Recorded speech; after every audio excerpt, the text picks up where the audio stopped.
You can kind of see how all the holes are egged out, but they still have threads down inside there. And if you look, well, I don't know if you can quite, yeah, you can see the remnants of the Loctite in there. But that's how the ring gear sits on here. And I'm even completely missing a bolt, but as you can see, these are definitely were never flat-headed, or they were tapered bolts to begin with. But yeah, made me nervous because I just put this top end in this motor and they got less than 500 miles on it. But thought that'd be something good for you to think about for a minute. Get your mind off of all the trouble you got going on, Neil. But you're young, you're strong. You should be able to pull through this.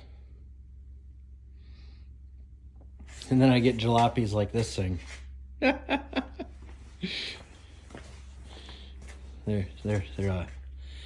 They are something. Some of the shit boxes people bring me to fix. But, all right. You have a good evening, mister.